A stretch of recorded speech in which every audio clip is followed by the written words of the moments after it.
Hi YouTubers, it's Video Selling Porn, so it's going to be tobacco right now. So today's tobacco is a big ass cigar, often not broken for the last damn time is the bullshit. So bullshit is bullshit, we don't like bullshit is bullshit. So anyway, pretty fucking cool. So talk about base right now, essentially dry versus moist snuff, which is more dangerous, that kind of shit, you know, as in bullshit is bullshit, you know, pretty fucking cool, that is pretty fucking amazing. So anyway, enough rambling. So which is more dangerous? In my personal opinion, it depends on how they are used, that kind of shit, you know, that kind of shit.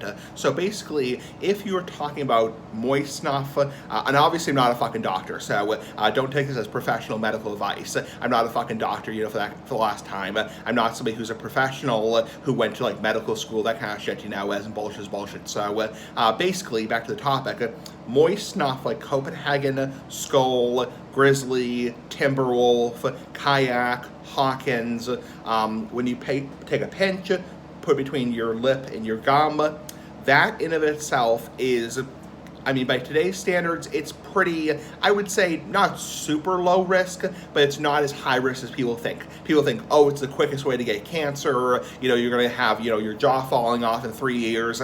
Complete bullshit. Complete fucking bullshit. That's total fucking bullshit, and people who think that are whatever. So if you watch Dr. Radu, you look at tobaccotruth.com, you know, Dr. Radu's website, Mudjug1, Outlaw Dipper, you will see that moist snuff is not nearly as bad as people make it out to be, and the reason why smokeless tobacco as a whole, speaking about both chew, dip, snus, nasal snuff, is not as bad as people make it out to be is when compared to combustible tobacco products like pipes, cigars, and cigarettes and hookahs. Basically, you're not inhaling anything into your lungs, and the traces of chemical contaminants are so much lower in smokeless tobacco because you're not lighting something on fire. Now, having said that, it can still fuck around with your gums, it can still fuck around with your mouth, and fuck around with your, you know, your gums and your lips. So yeah, you're still gonna get some benign problems like, you know, gum irritation, you know, tooth recession or dental recession, or, you know, irritation, you know, leukoplakia, etc., etc. But your chance of actually getting cancer, like actual like gum cancer, is rare. And I mean, having said that, gum cancer, oral cancer overall, is not very common to begin with in the United States. It's more common in Southeast Asia and India. And having said that, most head and neck cancers occur in the back of the throat and also in the voice box and the tonsils and the base of the tongue, not in the lip and gum. So that's beside the point. So when you compare dry snuff, now if you are dipping dry snuff, you are taking the dry snuff and putting it between your cheek and your gum like people used to do in Civil War times, yes, that's actually more dangerous than moist snuff, because dry snuff used orally is slightly more caustic than moist snuff like Copenhagen Skull. So if you use like Wilson's or Sharo or Tom Buck, you know, like the nasal snuff tobacco used orally, or like Toke or like Freiberg and Trayer used orally, yes, that's actually more dangerous than Copenhagen or Skull or like Red Man or Levi Garrett, that kind of shit, you know, some bullshit is bullshit, you know.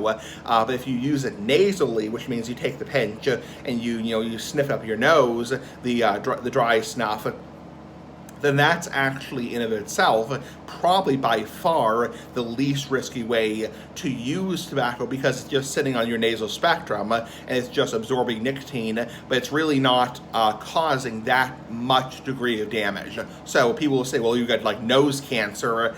Not very common. Unless you're a heavy smoker and a heavy snuffer, which means you snuff and you smoke, not very likely you'll get like nasopharyngeal cancer and cancer of the sinuses, that kind of shit, you know, is bullshit, you know. So to sum up the point, nasal snuff, dry snuffed, snip up the nose and suffocated, that's probably by far the least risky way. And then a step above that would be snus. Snus contains significantly less toxins, and snus, like general snus, that kind of shit, you know, is bullshit, you know.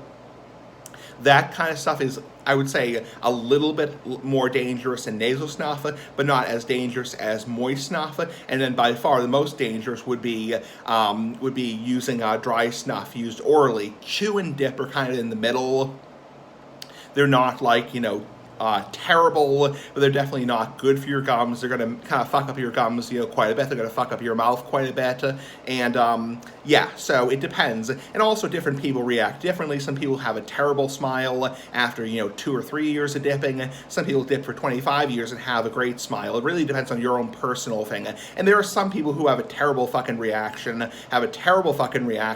and get cancer within 3 years, and that's just their that's just how they're genetically prone. Everyone is fucking different. So that kind of shit, some bullshit, And then, by far the worst would be like the Indian, pan, betel nut, Gutka, Mesir, Indian smokeless tobacco, because that stuff is totally different. There's no comparison between American and Indian smokeless tobacco, and that stuff is totally different, and that stuff will totally fuck up your mouth and will definitely long-term lead to potential cancer. So I hope that kind of explains things. So yeah, dry snuff up the nose is probably by far the safest way, and moist snuff like most people use, like dip and chew, like Copenhagen and Redman, that's probably somewhere in the middle. So anyway, pretty fucking cool. Bye.